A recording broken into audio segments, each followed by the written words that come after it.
مولاي صل وسلم دائما ابدا۔ السلام علیکم ورحمۃ اللہ وبرکاتہ۔ پیارے اور محترم اسلامی بھائیوں،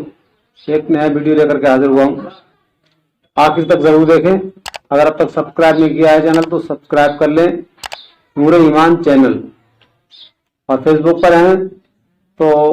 فالو بھی کریں اور لائک بھی کریں۔ مولانا تطہیر صاحب کا پیغام امت کے غریبوں کے نام، یہ آج کا عنوان ہے۔ غریبوں سے دو باتیں،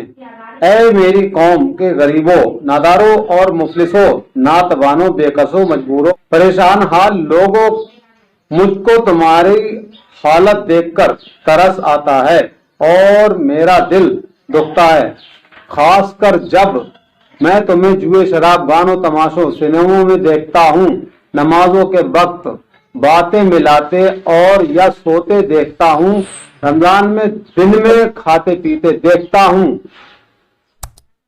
کہ تم دنیا میں غریبی اور پریشانی کی زندگی گزارتے ہو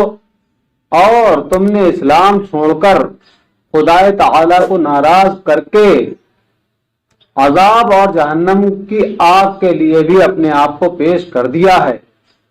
یہاں بھی پریشان اور وہاں بھی پریشان، پھر تم سے بڑھ کر بد نصیب اور کون ہو سکتا ہے؟ کتنا گھاٹے میں ہیں وہ غریب لوگ۔ غریبوں، ناداروں اور مزدوروں کی پریشانی، جفا کشی اور انہیں محنت و مزدوری کرتے ہوئے دیکھ کر ان کی حالت پر رحم آتا ہے اور پھر یہ دیکھ کر غصہ بھی آتا ہے کہ وہ اس محنت و مشقت کی کمائی کو جوئے، شراب، میلوں ٹھیلوں، تماشوں، سنیموں اور آتش بازیوں،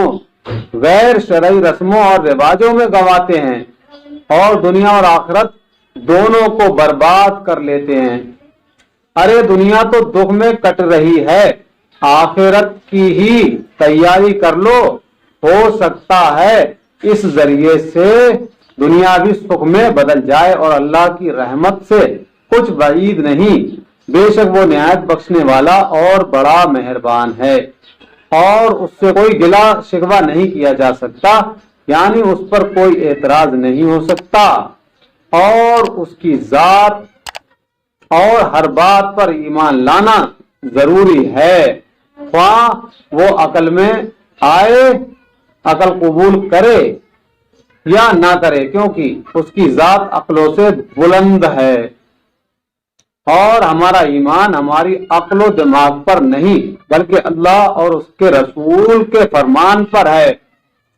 اور ساری تعریفیں اللہ ہی کے لیے ہیں۔ تو اے میرے پیارے اسلامی بھائیوں، غریبوں، ناداروں، اس بات کو سمجھنا چاہیے کہ ہم غریبی میں زندگی گزار کر کے تکلیفیں جھیلتے ہیں اور پوری زندگی ایسی ہماری کٹ جاتی ہے اور ایک دن مر جاتے ہیں۔ پوری زندگی تو دکھ تکلیف میں کٹ گئی، کم سے کم آخرت کی تیاری بھی ساتھ ساتھ کرتے جائیں تو آخرت تو اچھی بنی ہی سکتی ہے۔ آخرت کی بہتری کے لیے اللہ پاک ہم سب کو کوششیں کرتے رہنے کی توفیق عطا فرمائے اور ہمیں عقل سلیم عطا فرمائے۔ ہم غریبوں کو اللہ پاک بے حساب بخش دے اور تمام امت کی بے حساب مغفرت فرما کر جنت الفردوس میں مقام عطا فرمائے۔ ہمیں اللہ پاک بے حساب بخش دے، آمین، بجاہ النبی الامین صلی اللہ علیہ وآلہ وسلم۔